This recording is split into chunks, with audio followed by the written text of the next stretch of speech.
The tabernacle is this really beautiful moment where God has met with Moses on Sinai, and then God says, I want you to build a tabernacle that will symbolize my presence among the people, and where then ordinances or rituals can be done that will help the people purify themselves and are oriented towards holiness.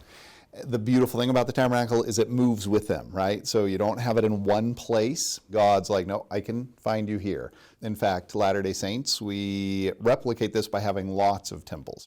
So the tabernacle is this really great moment where he formalizes this relationship. It becomes a symbol of this covenantal relationship with his people. It symbolizes God's presence among them, his willingness to be among them, and then it's going to travel with them.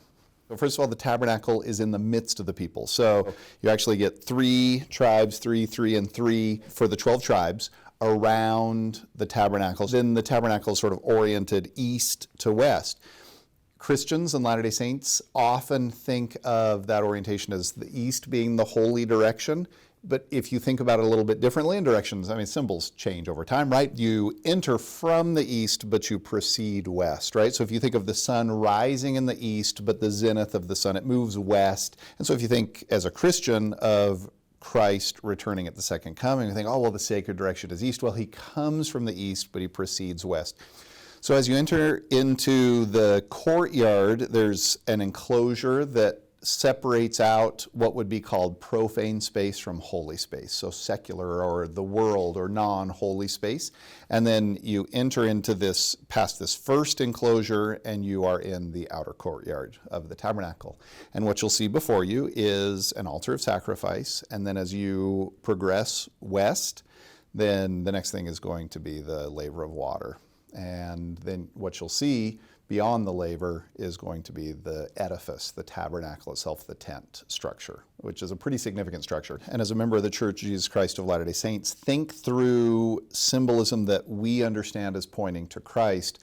Then think of coming to that altar of sacrifice. We would lay down violence, we'd lay down our anger, we'd lay down our selfishness and sacrifice our own selfish interests on the altar. And then that animal represents us, that Christ laid down himself upon the altar of sacrifice, and that he becomes that great atoning sacrifice. He took upon himself the animal within all of us, and then ascended above that. But anciently, there's a place where men can go right up to the altar of sacrifice, and then beyond that, it's only priests can go, and then priests can go up to the veil, but only the high priest can go into the Holy of Holies. So there are these gradations of holiness. So then, as you progress, you have to enter into the tabernacle, and there's going to be a menorah on your left, this blazing light, this 7-branched tree. It looks like a tree of life. Symbolically is probably what it's representing. On the right is going to be the table of showbread. It's going to have the bread of the presence. So for a Latter-day Saint, we're going to see some really powerful symbols that may point to the sacrament. And then in front of you is going to be the altar of incense right before the veil. The altar of incense has incense on it with coals, and the smoke ascends up and symbolizes prayer, is how it's usually understood in the Bible. Any one of these could symbolize the light that comes from Christ. Christ is the bread of life, right? Christ is the one that changes water to wine, of course. Now you're at the veil. On that veil is stitched angels, cherubim, actually. And if you think of Adam and Eve coming out of the Garden of Eden, then the idea is cherubim guard the way back into the presence of God. And so those cherubim are guarding the way back. And if you're thinking the holiest day of the year for Jewish people in the Old Testament, that's going to be Yom Kippur, the Day of Atonement. It's the only day that anybody, as far as we can tell, got to go into the Holy of Holies, and it's only the high priest. And then he's going to sort of take this high-risk entry into the presence of God. Well, notice what happens when Christ is crucified. Arms upraised, almost as in prayer. He says, it is finished. That veil, it rends. And the epistle to the Hebrews is actually going to use this imagery to say, look, Christ is our great high priest. He's the one who goes into the presence of God on behalf of all of us. He opens the way for all of us if we make covenants with God.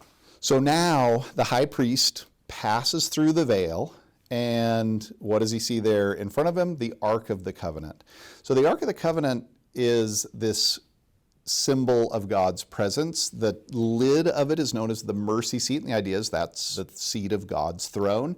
There are two other angels on the Ark of the Covenant, and it's almost like the high priest has entered into the presence of God surrounded by angels. Think Lehi. Lehi's going to say, "Methought I saw God seated upon a throne surrounded by numberless concourses of angels." This is temple imagery. And then, of course, the high priest is going to have all kinds of fascinating things. He's going to have stones on the shoulders that represent this weight of responsibility as he officiates on behalf of all Israel. And think of Christ carrying the weight of us on his shoulders. There's a breastplate that has 12 stones that represent the different 12 tribes. He's got pomegranates that are going to represent posterity and this idea of richness. All of these are going to be important symbols that are connected to the clothing. You think, well, that looks weird. Okay, but it's meaningful. Symbols are meaningful, and all of these things can bless us and draw us forward as potential interpretations. Our Jewish friends would interpret these things differently. And then I'm so deeply grateful that for me as a Christian, they come alive and point me to Christ. And this son walked a journey, and this high priest's journey, you might say, through mortality back into the presence of God, and that he continues to stand before us with outstretched arms. Christ then is the great symbol. As the temple points to God's love, so does Christ. God can meet you where you are and comfort you and help you to get up again and keep walking. I love the connection between the tabernacle, the temple, and Jesus Christ.